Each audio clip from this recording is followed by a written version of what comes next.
Hello and welcome to the Leaders Council podcast for the people who run the country and the people who keep the country running.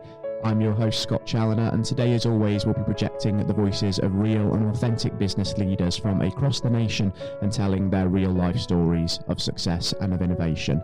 Joining me on today's show is Paul Newsham, partner at the RFM Chartered Group of Accountants, a multi-faceted accountancy firm with 7 offices across the Northwest, as well as a presence in London and Southeast Asia. Paul, welcome to the show and thank you so much for joining us today. Yeah, good morning, Scott. It's a pleasure to meet and chat with you again. Yeah, of course. And just for the first time listeners that may be tuning into the podcast, it isn't the first time that Paul has joined us on the programme. And I recall the last time, Paul, we were talking from the point of view that, we were moving out of COVID restrictions, but some of them were still sort of lingering, and that was having a little bit of an effect on yourself and some of the clients that you work with. But now that COVID restrictions have essentially gone, what is the sort of prognosis looking like for not just your business, but some of those clients that you have been working with as well?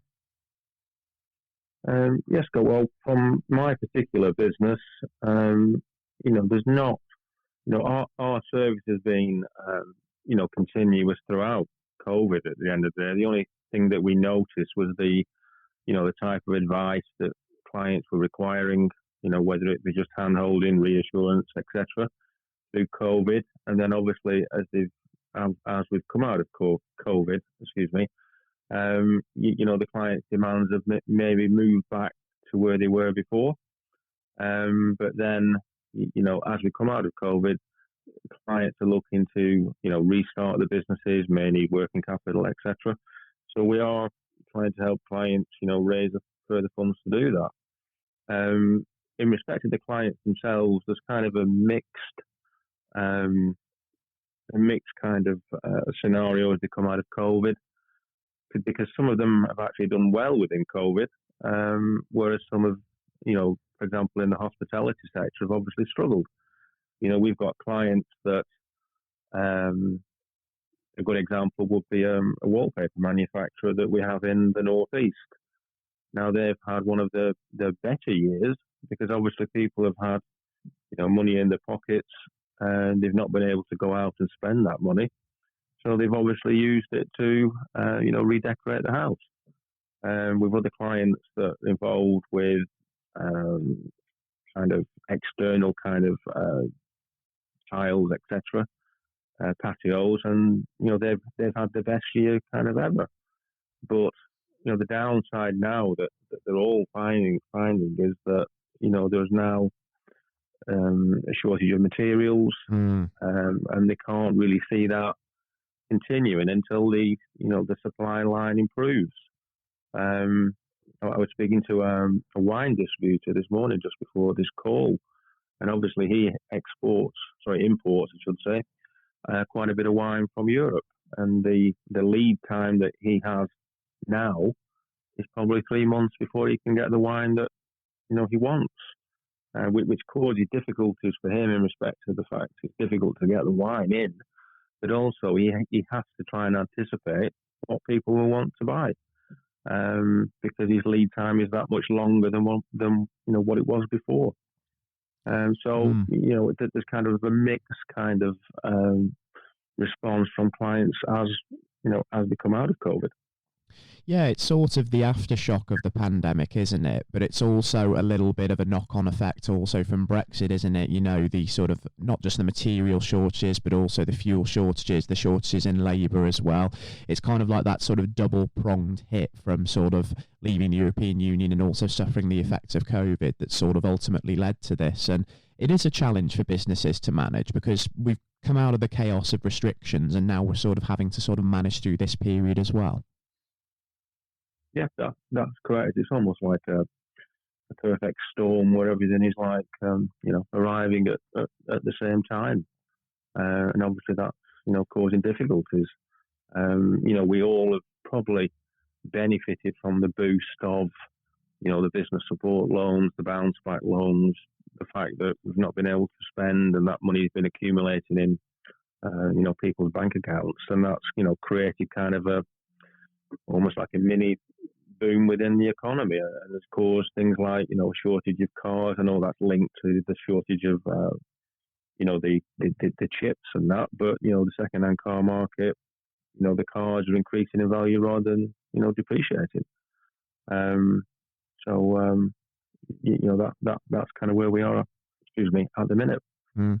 And you mentioned as well about the Bounceback loans. This is a really important factor as we start to kind of move out of restrictions, isn't it? Because eventually there's going to be that cliff edge for businesses where these loans need to be paid back. And we've already seen as well the temporary VAT reduction being reversed at the start of this month, going from 5% to 12.5%. And then next April, it's going to be back up to the full 20%. So, businesses are in that sort of limbo period where they're going to have to be really careful managing that transition, and financially for some that's easier said than done. I think that's correct, Scott. At the end of the day, like I just mentioned, there's this mini boom with the money being in the economy, but like you said, it will need to be repaid at some point. But there's a double kind of whammy in respect of companies and clients have to repay the bounce-back loans, but there's an impending tax increases that they'll also have to fund as well. So in effect, there'll be the tax that they'll have to pay on the profit to generate the cash to pay back the loans, and then there'll be the increased tax to pay for the implications of how much money the government has actually borrowed to support us all with COVID. So it will be a difficult time for clients, companies, and individuals themselves, because it's against the fact that at some point we have to pay back for what we've actually borrowed. Exactly right. And to sort of help with this, the RFM Charter Group of Accountants has extended its hand once again. You started a new facet of the business called RFM Finance, and the point of that is to sort of help fortify those clients who struggled with sort of loan access and support as well due to the pandemic and due to the way their businesses have been performing. So how has it been sort of getting that all off the ground, and what's the response been to that? Well, the reason why we actually formed that particular new venture was on the basis that we were approached by clients to, raise finance, whether it be asset finance or invoice discounting, factoring, loans against assets such as property. Because, in the past, the normal high street banks would have lent money on the basis of, security serviceability, but also they would look at the past performance of the business. Now, any sort of bank are now looking at the business, and it looks at the past performance for the last 18, 24 months, isn't actually going to see a good picture for the majority of businesses anyway. And I, personally think, and I'm finding that banks aren't really lending as much, if any, to the same level as what they were before. So as a result of that, businesses have to find alternatives. And obviously, with our position in the marketplace, we have used different providers in the past. So really, we brought them all together under RFM Funding Solutions with a view to helping clients bridge that gap to the point at which the normal banks will come on stream. I've got one particular client that is looking to refinance because one of the high street banks has basically asked them to rebank, and we've managed to find a funder in the marketplace that will actually do that, provide a bridging loan for a period of time so they can exit the high street bank with a view to, in 2 years' time, going back into the normal banking system. So that's the logic and the reasons why we have formed that particular new venture, Scott. And obviously now we're at that point in the year where we're re-entering the colder months as well, and the government has outlined its COVID winter plan where vaccines are going to form sort of the crux of their approach, and hopefully it shouldn't warrant restrictions coming back. For business, just how imperative is it in your view that we don't see a return of lockdowns, and should we potentially almost be prepared with certain buffers for if it does end up happening and we do end up sliding backwards? Well, for one, I hope it doesn't end up in a lockdown situation, because I don't think I don't think a lot of businesses would survive that again, having borrowed once in effect. Borrowing again is almost like impalatable at the end of the day. It's something that people want to do, and I don't think politically a lockdown will happen again. Without being cynical, it's not surprising that as soon as furlough comes to an end, the travel restrictions have been lightened somewhat, because at the end of the day, if they hadn't and the airlines couldn't fly or weren't being used as much, the impact on them would be even more catastrophic as to what it's already been so far. So, hopefully it won't happen again, because I don't think a lot of businesses will, survive a second lockdown. And like I mentioned before, there's this like bubble in the economy at the minute with all the money sloshing around. But I think come post Christmas, a few businesses may fold because they can't afford to repay the loans, repay the extra tax. Now that kind of buffer has disappeared. But then conversely, I'm also finding that clients, and including ourselves, is you're more you're planning more and actually saving and putting money away almost for to make sure you've got some wool on your back to survive something like that in the future. Whereas lots of businesses have run to the extent that they're almost like borrowing the maximum, etc., and haven't really planned for a rainy day. Where I think people's mindsets now, because of what has happened over the last couple of years, have changed and they've become a bit more prudent. Exactly right. That's probably continuing.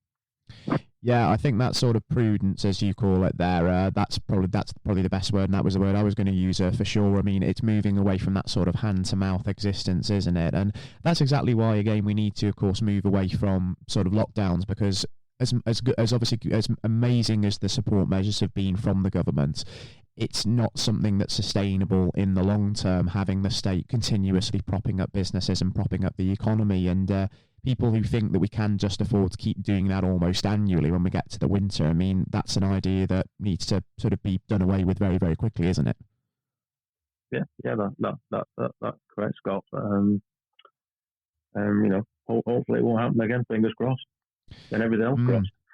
And of course, assuming that we don't see any sort of restrictions coming back, and we keep our fingers firmly crossed for that, what action do you sort of want to see from government now to try and help business as it's adjusting? Because we've got those cliff edges of VAT business rates and loan repayments and everything. So what needs to happen now to make sure that is a smooth transition and businesses aren't going to be going to the wall during this time? I think the way that the government can help is obviously we have to pay back what's borrowed, but it's the period and the speed at which we do pay that money back, and obviously the government has control over that on the basis of which they decide to raise taxes. Now, obviously, we've got the implications, like you mentioned before, of coming out of Brexit and problems with the supply chain, etc. I think the government need to have a bit more patience before they start actually raising taxes, because it will only have a negative impact on business going forward. In respect of support and that, things like capital allowances and the super deduction and the R&D, I think all that should remain in place and shouldn't be touched, because that helps the business invest, develop, move forward, develop new products, allows them to adjust to market changes. I have clients that basically have a shop front, but they've then moved some of their business online, and even though it may not always be obvious, but they can actually make an R&D claim for moving from one kind of business process to another one. So if the government help with that kind of support, then it can only help those businesses develop, evolve, and change and adapt to everything that's happened or may happen in the future.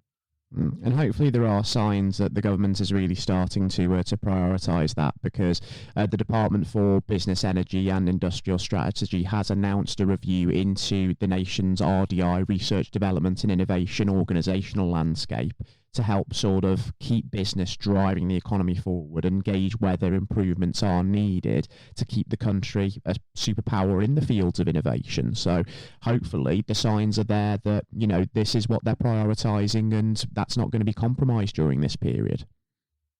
Yeah, I hope that's the case, Scott, because, we need that to, progress and develop the economy. Business people need incentives and tax breaks to help them get things off the ground and move forward. Otherwise, in light of the backdrop of what I've said with the lack of funding, it's going to be difficult over the next couple of years. Whichever way you look at it, it will be difficult. It would be, absolutely. And just before we do wrap up, Paul, just because I'm conscious that we're starting to run short of time now, for yourselves at the RFM Charter Group of Accountants over the next 12 months as we look to negotiate this winter period and look to next year, what are some of your priorities are going to be, and where do you see yourselves by this time in 2022? Well, it's quite strange, Scott, because I had a staff meeting yesterday, and we do try and communicate everything with the staff, and somebody said, where would you see yourself in 2 years? And I said, at the end of the day, we develop business plans for clients, but the day after you've done them, they can be out of date. I said, if somebody asked me that question 2 years ago, I could have never envisaged that we have been, going through a pandemic and be where we are now. But in respect of the RFM Group, I think probably for the next 12 months, 2 years, it will be a period of, I think, consolidation with what we have. We won't not invest in, new technology, etc. But obviously we'll be a bit more prudent with our cash at the end of the day.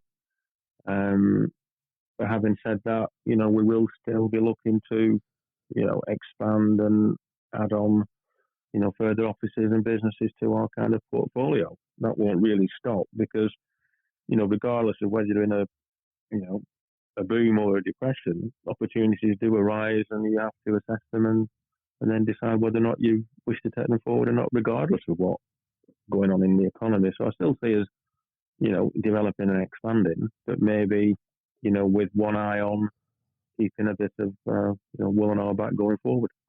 Exactly. Consolidation is the buzzword for so many, and if anyone is even in a position to talk about that E-word, expansion, I suppose you've really got to take that as a positive. And I wish you all the best of luck with that going forward, Paul, over the course of the next year or two, and also with the RFM Finance business as that sort of gets off the ground and develops more and more. And I think as we start to sort of see how the next sort of 12 to 18 months are really starting to play out, it would be good again to welcome you back onto the podcast just to catch up on how the business is getting on and how sort of your clients are adapting to the changing environment, and hopefully, fingers crossed, we'll see some positivity with what we've outlined today, and the government will show that understanding and help business sort of transition as smoothly as possible. Yeah, let's hope so, Scott. Thank you very much for having me on again, and I look forward to speaking to you again in the future. Likewise, Paul, and do take care and do stay safe with everything still going on as well, because, still out there, but I think we're heading for better days, I think that's for sure. Yeah, same to you, Scott. Take care then. And to everybody tuning into the podcast today, if you happen to be a business leader with your own success story and would like to join us on the podcast, then please do visit leaderscouncil.co.uk/apply, and maybe your voice will be heard on the national stage next.